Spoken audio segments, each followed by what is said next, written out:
너는 내 것이라 라는 제목을 가지고 함께 말씀을 나누도록 하겠습니다. 이제 2024년이 한 25분 정도 남은 것 같아요. 얼마 남지 않았는데 여러분에게 있어서 올 한 해는 어떤 한 해였습니까? 우리나라도 올 한 해는 이런저런 특별한 일들이 참 많았던 해였던 것 같아요. 정치적으로 제가 굳이 설명하지 않아도 어떤 일들이 일어났는지 잘 아실 거고, 경제적으로는 또 어떨까요? 환율이 막 급속하게 치솟으면서 우리나라 경제에 아주 적신호가 켜져 있습니다. 또 외교적으로 굴욕 외교라고 해서 또 말들이 많고, 또 문화적으로도 그렇죠. 문화적으로도 일들이 있었죠. 노벨 문학상도 타고, 그리고 심지어 기후 문제에 이르기까지 11월에 엄청난 폭설이 쏟아지기도 하고, 우리를 놀라게 한 일들이 참 많았던 그런 2024년 올 한 해였던 것 같아요.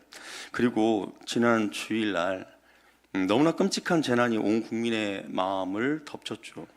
181명 중에서 단 2명의 생존자, 정말 믿기지 않는 그런 사고입니다. 제가 어렸을 때, 아마 그때가 1983년이었을까요? 그때 칼기가 폭파되는 사건이 있었어요. 근데 그것은 이제 공중에서 칼기가 여객기가 폭파되었기 때문에 모든 승객과 승무원들이 다 이제 사망하는 그런 사고였는데요. 그래도 제가 이렇게 동영상을 보니까 이번 사고는 동체로 착륙을 했긴 했지만 그래도 착륙을 잘 했어요. 이렇게 거기서 이렇게 부서지거나 그러지 않았어요. 근데 이게 가다가 이제 앞에서 이렇게 부딪혀서 이제 화재로 아마 질식해서 다 이제 죽지 않았을까라는 생각이 드는데, 이렇게 갑작스러운 사고로 가족을 잃은 유가족들의 마음 얼마나 황당하고 안타까울까요? 그리고 이렇게까지 큰 피해로 이어지지 않아도 됐을 법한 그런 사고였다라는 것을 이 유가족들이 알게 된다면 얼마나 그 마음이 원통하고 답답할까요? 말씀을 준비하면서 아마 우리 성도님들도 같은 마음이리라 생각이 드는데, 정말 유가족들의 마음을 우리 하나님께서 위로해 주시기를 그렇게 기도합니다. 오늘 한 해 우리에게 일어난 일들을 우리가 되돌아볼 때 그런 생각이 들어요. 내일이 평범한 내일이 아닐 수도 있겠다라는 그런 생각이 문득문득 드는 그런 한 해인 것 같습니다. 자, 우리도 갑작스럽게 일어난 일들로 인해서 당황하였지만 과거 이스라엘 백성들 역시 그들을 당황하게 하는 그러한 일들이 벌어졌어요. 언제나 견고할 것 같다 여겼던 그 시온성, 예루살렘 성이 무너졌어요. 하나님의 임재가 늘 있는 곳이라 생각되었던 그 성전이, 예루살렘 성전이 원수들에 의해서 유린당하였습니다. 성전에 발라져 있던 금과 또 그곳에서 하나님께 제사를 드리기 위해 쓰여졌던 모든 기구들을 다 약탈당했어요.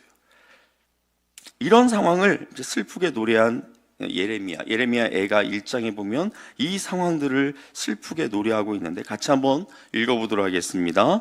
슬프다 이 성이여, 전에는 사람들이 많더니 이제는 어찌 그리 적막하게 앉았는고, 전에는 열국 중에 크던 자가 이제는 과부같이 되었고, 전에는 열방 중에 공주였던 자가 이제는 강제 노동을 하는 자가 되었도다. 이전에는 많은 사람들이 교류하면서 오고 가면서 시끌벅적했던 그 예루살렘 성이 이제는 인기척이 드문 그런 적막한 도시가 되었다라는 거예요. 마치 공주가 갑자기 노예로 이렇게 전락해 버린 것처럼 그렇게 예루살렘 성이 처참한 상태가 되어 버렸다라는 거예요. 근데 그도 그럴 것이, 바벨론에 의해서 유다가 멸망당할 때 사람들이 이제 포로로 잡혀가죠. 그런데 그때 포로로 잡혀간 대부분의 사람들은 유대인들 가운데서 가장 우수한 사람들, 귀족들, 엘리트들, 이런 지도자급인 사람들이 잡혀갔어요. 그리고 그 예루살렘을 비롯한 유다에 어떤 사람들이 남겨졌냐? 가난하고 힘없는 그런 사람들만 남겨져서 포도원과 농지를 경작하도록 그렇게 이제 했다라는 것이죠. 자, 그런데 이스라엘 백성들은 자기들이 하나님 앞에 불순종했던 것은 생각지 않고 이런 환난에 대해서 하나님을 이들이 오해합니다. 어떻게 하나님이 우리에게 이럴 수 있어? 어떻게 예루살렘 성이 이렇게 처참하게 무너지는데 하나님이 어떻게 그것을 두고 보고만 있어? 이렇게 하나님을 원망하는 마음이 사람들 마음 가운데 가득했어요. 자, 이스라엘 백성들은 아무리 자기들이 잘못을 하더라도 하나님이 예루살렘 성을 지켜주실 것이라 굳게 믿고 있었어요. 자, 그러나 그것은 그들의 착각이었고 하나님은 선지자들을 통해서 너희들이 계속해서 범죄하면 이 예루살렘을 멸망시킬 것이다, 이렇게 계속해서 경고했었습니다. 그런데 그들이 이 말을 듣지 않았죠. 자, 그리고 이스라엘 백성들이 하나님을 오해했던 두 번째는, 자, 이들은 자신들이 포로로 끌려가지만 곧 돌아올 것이라고 생각했어요. 자, 이 포로 생활이 그렇게 길지 않을 거라고 그렇게 여겼어요. 그런데 그게 아니었던 것이죠. 예레미야를 통해서 하나님께서 하시는 말씀을 우리 같이 한번 읽어보도록 하겠습니다. 너희는 집을 짓고 거기에 살며 텃밭을 만들고 그 열매를 먹으라. 아내를 맞이하여 자녀를 낳으며 너희 아들이 아내를 맞이하며 너희 딸이 남편을 맞아 그들로 자녀를 낳게 하여 너희가 거기에서 번성하고 줄어들지 아니하게 하라. 예, 하나님은 포로로 끌려간 이스라엘 백성들을 향해서 그곳에 집을 짓고 또 밭을 일구며 살라, 그렇게 말씀하였습니다. 심지어 그곳에서 아내를 맞이하여 자녀도 낳고 그렇게 이제 가정을 이룰 것까지 말씀하였습니다. 자, 그러나 이스라엘 백성들은 자, 이 하나님의 말씀을 또 예레미야를 통해서 들려주신 그 말씀을 그들이 믿지 않고 그들 가운데 있는 거짓 선지자 하나냐라고 하는 그 거짓 선지자가 하는 그 말을 믿었어요. 하나냐가 뭐라고 이야기했냐면 너희가 2년 안에 다시 이 땅으로 돌아올 것이다. 그러니까 포로 생활이 2년밖에 걸리지 않을 것이다라고 이 거짓 선지자 하나냐가 말한 그 내용을 이들이 고지고대로 그렇게 믿었어요. 하나님은 분명히 예레미야를 통해서 70년이 차야 그들이 이제 고향으로 돌아올 수 있다, 그렇게 말씀하셨는데 하나냐의 그 2년짜리 포로 생활을 이들이 믿었다라는 것이죠. 그러니까 포로로 끌려간 땅에서 시집가고 또 장가가고 아들, 딸 낳고 이렇게 살면서 적어도 두 세대, 2대 정도는 이렇게 지나야 이제 70년이 되겠죠. 그래야 하나님의 때가 되어서 이들이 이제 이 이스라엘로 다시 돌아올 수 있을 것이다, 그렇게 하나님께서 말씀하셨던 것입니다. 자, 그리고 이스라엘 백성들이 세 번째 오해한 것이 있는데 그게 무엇이냐면, 자, 포로 생활이 점점 길어지면서 이 포로 기간이 끝나지 않을 수도 있겠다라는 그런 생각을 하게 된 거예요. 그러면서 이들이 이제 탄식하는 거죠.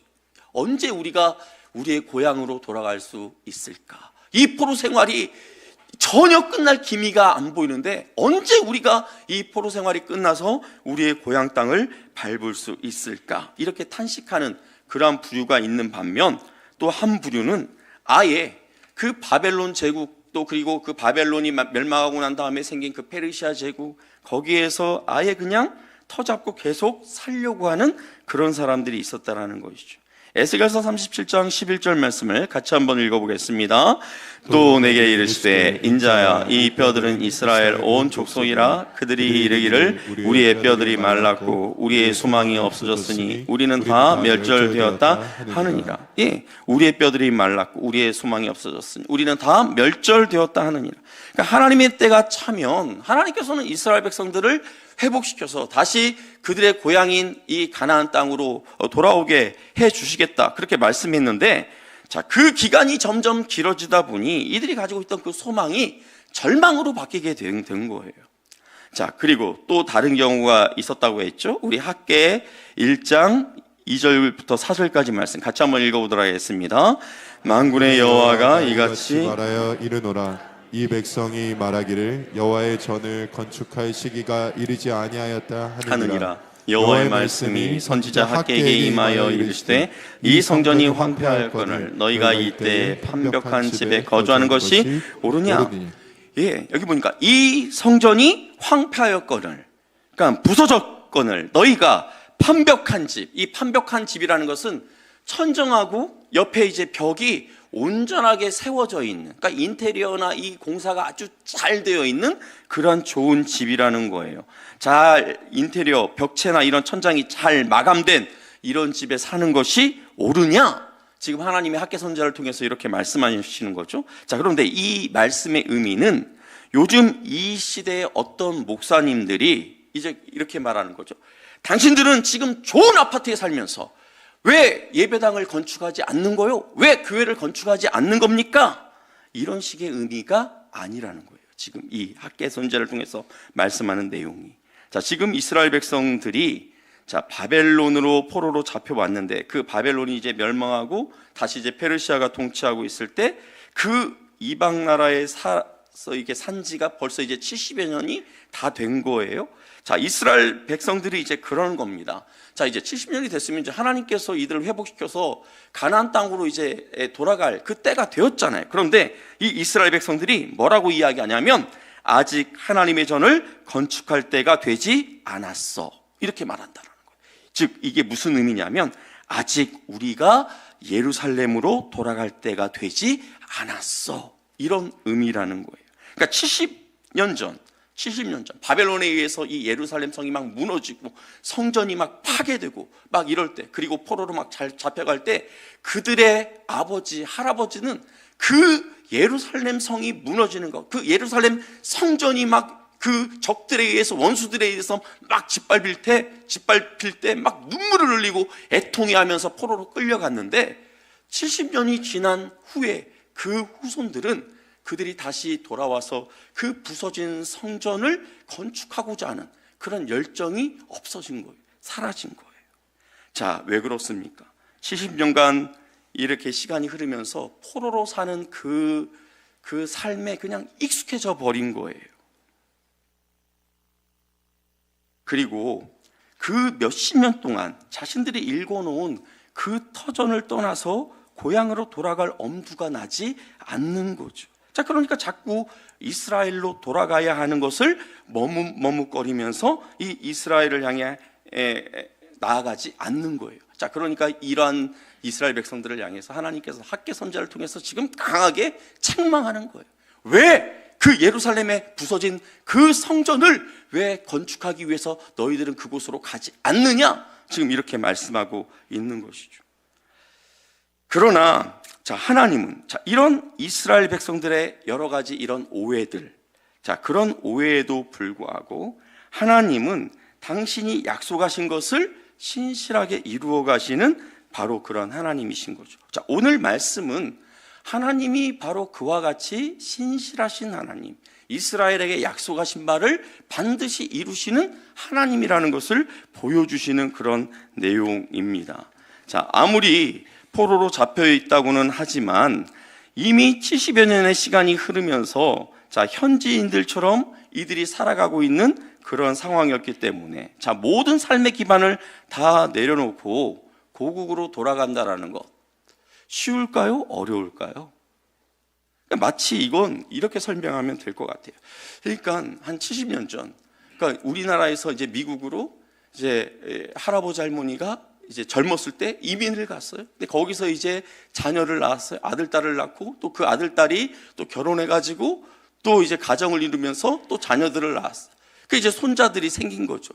할아버지 할머니는 이제 돌아가시고 이제 아버지 어머니는 나이가 들어서 이제 굉장히 노쇠하고 그 이제 손자들이 이제 나이가 이제 40대, 50대. 그래서 이제 또 그 자녀들을 또 결혼시켜야 되는 그런 상황이 된 거예요. 자, 그렇게 이제 그 미국 땅에서 이렇게 삶을 쭉 읽어놨는데 갑자기 법이 바뀌면서 모든 그런 사람들은 다 자기 민족에게로, 다 자기 나라로 돌아가라고 이렇게 추방령을 내린 거예요. 그러니까 미국에서 70년 살다가 다시 이제 한국으로 돌아와야 하는 그런 상황이라면 얼마나 난감하겠습니까?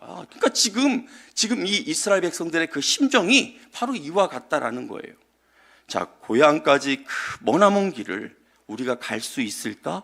그 옛날 우리 조상들이 끌려오던 중에 수많은 우리 조상들이 그 오는 길에 다 이렇게 많이 죽었다고 하는데 우리가 안전하게 그 고향으로 돌아갈 수 있을까? 또 고향으로 돌아가서 우리가 새롭게 시작해야 하는데 그곳에서 우리가 잘 살 수 있을까? 자, 이런저런 걱정이 이들 마음 가운데 막 들기 시작한 겁니다. 자, 이런 이스라엘 백성들을 향해서 하나님은 이렇게 말씀하시는 거죠. 우리 2절 말씀 같이 한번 읽어보겠습니다. 시작. 네가 불 가운데로 지날 때 내가 너와 함께 할 것이라. 강을 건널 때 물이 너를 침몰하지 못할 것이며 네가 불 가운데로 지날 때 타지도 아니할 것이요 불꽃이 너를 사르지도 못하리니. 예, 물 가운데를 지나든지 불 가운데를 지나든지 그것들로 인해서 너희들이 상하지 않도록 내가 너희들을 지켜줄게, 이렇게 말씀하고 있는 거죠. 자, 불 가운데라고 하는 것은, 자, 이스라엘 백성들이 돌아오는 그 여정이 광야길을 이렇게 질러서 와야 돼요. 그러면 그 광야길, 낮에 엄청난 그 태양빛 아래에서 이들이 이제 움직여야 되는 거예요. 얼마나 뜨겁고 가기가 어려운 그러한 길입니까? 자, 이런 길을 이제 불 가운데로 지난다라고 그렇게 이제 묘사하고 있는 겁니다. 자, 그리고 자, 이들이 또 오는 길에 어느 강을 건너야 되냐면 유브라데스 강을 건너야 돼요. 유브라데스 강. 자, 그러니까 이 유브라데스 강을 건너야 되는 이 상황들을 지금 물 가운데로 지날지라도라고 그렇게 묘사하고 있는 거예요. 그 강물들이 너를 삼키지 못하도록 내가 너를 지켜주겠다. 너희들을 지켜주겠다. 자, 물론 이 이스라엘 백성들이 고국으로 돌아오는 길에 자, 이런 자연적인 그런 어려움만 있는 것이 아닐 거예요. 아마 이들을 노리는 이방 민족들이 있을 것입니다. 이들을 약탈하거나 이들을 죽이려고 하는 이방 민족들이 있을 거예요. 그런데 이런 적들로부터도 하나님께서 지켜주시겠다라고 그렇게 말씀하시는 것이죠. 자, 이렇게 이스라엘을 구원하는 과정에서 지불해야 할 값이 필요하다면, 내가 너희들을 구원하는 데 있어서 어떤 값을 내가 지불하는 것이 필요하다면 그 값으로 누구를 내주겠다라는 거예요? 애굽이나 구스나 스바, 이런 나라들을 너희들을 구하는 값으로 내주겠다. 당대 네로라고 하는 그냥 강대국이라고 할 수 있는 그런 나라들을 희생시켜서라도 내가 너희들을 구해내겠다, 그렇게 말씀하고 있는 거예요. 여러분 한번 생각해 보세요. 자, 이스라엘 백성들이 포로로 잡혀갔어요. 이방인들 그 사이에서, 그 틈바구니에서 섞여 살면서 얼마나 이들이 서러움을 많이 겪으며 그렇게 살았겠습니까? 자, 그러는 가운데 이스라엘 백성들 안에 있었던 그 모든 자존심들이 싹 다 무너져 내렸어요. 그 자존심이 얼마나 낮아졌겠습니까? 자, 이사야 41장 14절을 보면 하나님이 이스라엘 백성들을 향해서 뭐라고 부르는지 아세요? 버러지 같은 너 야곱아, 그러니까 벌레 같은 너 야곱아, 이렇게 하나님께서 이스라엘을 부르고 있지만, 사실 이스라엘 백성들 자기들 스스로가 어쩌면 자기들이 버러지처럼 그런 아주 하찮은 그런 존재라고 여겼다라는 것이죠. 자, 그런 자신들을 위해서 지금 하나님께서 어떻게 하시겠다라는 거예요? 애굽, 구스, 스바. 애굽은 이집트라는 거 아시죠? 구스는 지금 아프리카의 그 에티오피아, 예전에 에티오피아가 굉장히 강성할 때가 있었어요. 그리고 여기 스바는 저기 지금 사우디아라비아, 그 아라비아 반도를 보게 되면 그 사우디아라비아 밑에 예멘이라고 있어요. 이스라엘이 언젠가 그 예멘을 막 때렸다라고, 미사일로 때렸다라고 하잖아요. 그 예멘, 이쪽 지역이 스바예요. 그러니까 예전에 이 나라들이 강성할 때가 있었어요. 그때 지금 어떻게 한다라는 거예요? 당대 최고의 나라들, 이것들을 가지고 이스라엘 너를 구해내는 그런 값으로 내가 지불할 거야. 얼마나 놀라운 일입니까? 마치 이런 거죠. 그러니까 러시아 강한 나라죠. 중국 강한 나라죠.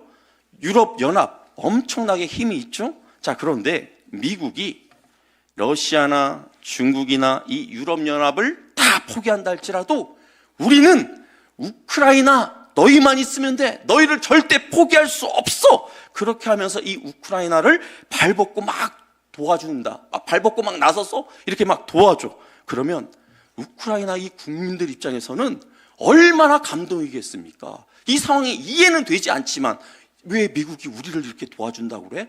러시아와 중국하고 유럽연합 이런 데를 다 물리치고 왜 우리를 도와준다고 그래? 이해는 잘 안 되지만 아무튼 그 마음 가운데서 엄청난 그런 감동이 밀려올 거예요. 바로 이런 상황이에요. 다른 사람들, 다른 나라, 다른 민족들 눈에는 별 볼 일 없어 보이는 자기들을 위해서, 자, 이렇게 하시겠다고 하시는 이 하나님이 이들은 이해가 되지 않을 겁니다. 그런데 이들에게 하나님이 이렇게 말씀하세요. 우리 4절 말씀 같이 한번 읽어보도록 하겠습니다. 네가 내 눈에 보배롭고 존귀하며 내가 너를 사랑하였은즉 내가 내 대신 사람들을 내주며 백성들이 내 생명을 대신하리. 하나님 눈에 이스라엘 백성들이 보배처럼 보인대요. 그 어떤 것보다 존귀하게 보인다라는 거예요. 그리고 중요한 것은 하나님께서 이스라엘을 사랑하시기 때문에 그런 애굽이나 구스, 스바 이런 것들은 얼마든지 이스라엘을 대신해서 내줄 수 있다, 그렇게 말씀하고 있는 거예요.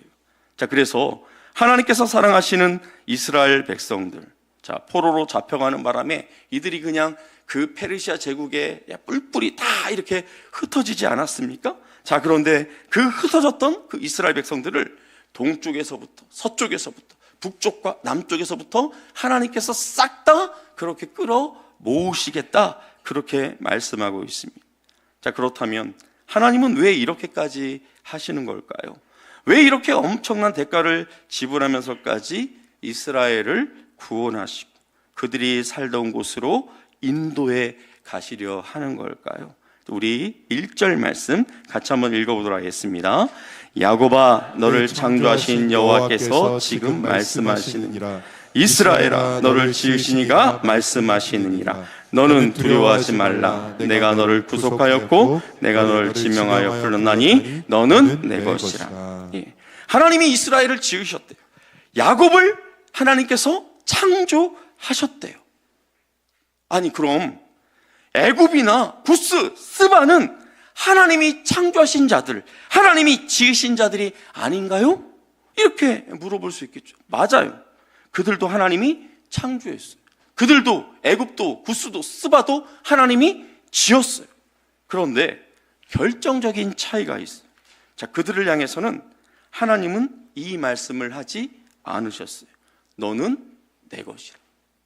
구스를 향하여서, 스바를 향하여서, 애굽을 향하여서 너는 내 것이라. 그들을 향해서는 이 말을 하지 않았어요. 아니, 이 말이 아니라 하나님이 그들을 창조했음에도 불구하고 애굽이나 구스, 스바는 자기들을 하나님이 지었다라고, 하나님이 창조했다라는 이 사실조차 이들은 모르고 있어요. 그런데 하나님은 이 야곱을 향하여서, 이스라엘을 향하여서 너는 내 것이라 그렇게 말씀하신다라는 것이죠. 야곱아, 너 그거 아니? 내가 너를 내 것으로 만들기 위해서 너를 꼭 찍어서 내가 너의 이름을 불렀어. 너를 위해 치러야 할 몸값이 있었는데 내가 널 위해 다 치렀어. 널 위한 몸값으로 저 애굽, 구스, 스바 저것들을 내가 몸값으로 다 지불해 버렸어. 네 몸값으로. 사랑하는 성도 여러분, 고대의 애굽이요, 이스라엘과 게임이 되지 않을 만큼 강대한 나라였어. 문명적으로도 엄청 발달한 그런 나라였어. 그러나 그런 애굽을 선택하지 않으시고 하나님은 버러지 같은 이스라엘을 선택하셔서 그들을 위해 더 잘난 것들을, 이스라엘보다 더 잘난 놈들을 몸값으로 그냥 지불해 버렸다라는 거예요. 왜요? 왜 그렇게 하셨다고요? 이스라엘이 하나님 거니까. 너는 내 것이라. 이스라엘이 하나님 거니까 그렇게 했다라는 거예요. 이스라엘은 포로로 잡혀가기 전에 하나님 앞에 불순종하는 악한 존재들이었습니다. 오랜 포로 생활을 거치면서 그들은 자존감마저 상실한, 꿈도 비전도 없는 그런 초라한 존재들이었어요. 자, 그런 그들에게 하나님이 찾아가셔서 너는 내 것이라. 넌 내 거야. 야곱아, 넌 내 거야. 이스라엘아, 넌 내 거야. 이렇게 말씀하시며 그들을 인도해 주셨습니다. 그들을 가로막고 있는 모든 장애물들, 위험한 것들로부터 그들을 지켜주시겠다 약속하셨습니다. 사랑하는 성도 여러분, 내일 뭔 일이 생길지 모르는 아슬아슬한 그런 상황을 우리가 살아가고 있지 않습니까? 자, 이런 하루하루를 우리가 살아가는데 2025년 그 전체를 우리가 어떻게 장담하며 살아갈 수 있을까요?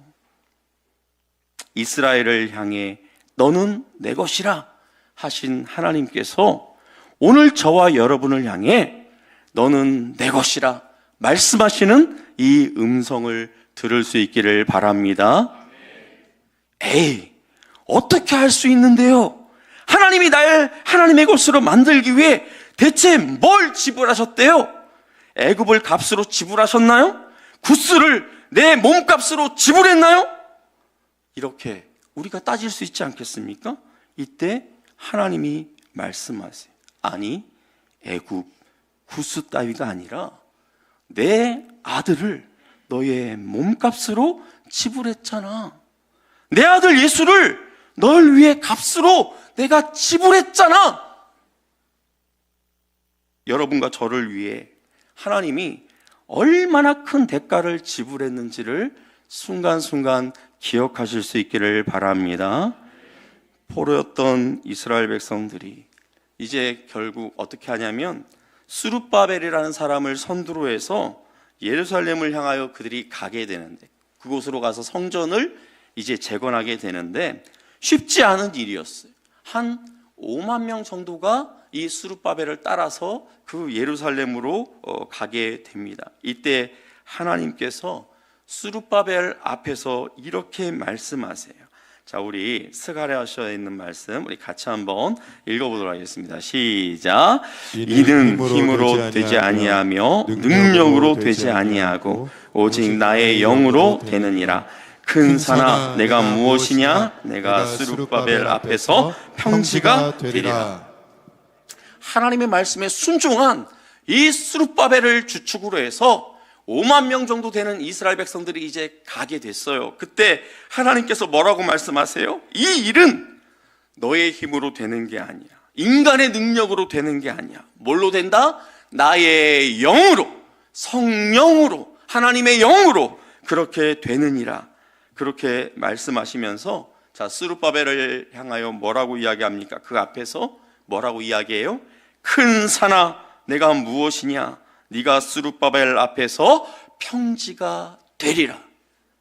스룹바벨이 가는 그 길에 그 앞에 어떤 장애물이 있다 할지라도 하나님께서 그 장애물을 향하여 명령하신다라는 거예요.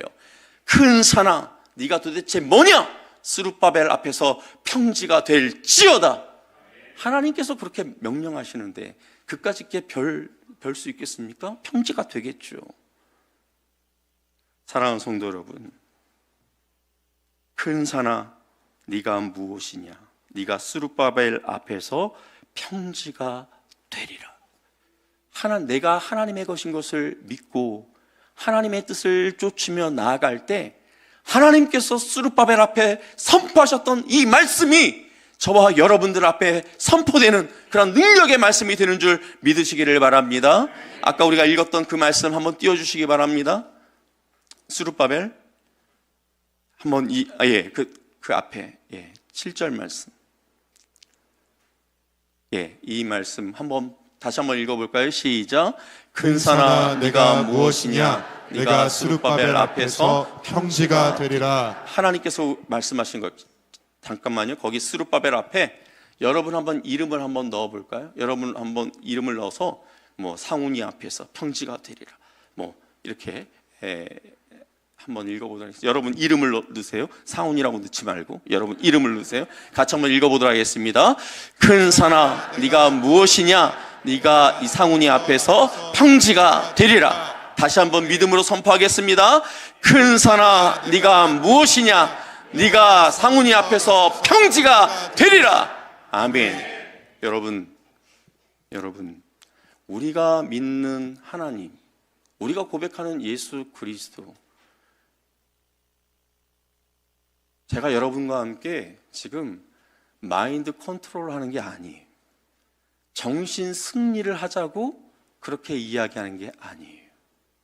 성령이 우리와 함께 하실 때, 성령께서 우리와 함께 하실 때, 내가 하나님의 뜻대로 살기를 그렇게 힘쓸 때 하나님께서 우리 앞에 있는 모든 그런 산들을, 장애물을 명령하여 평지가 되게 할 줄 믿으시기를 바랍니다.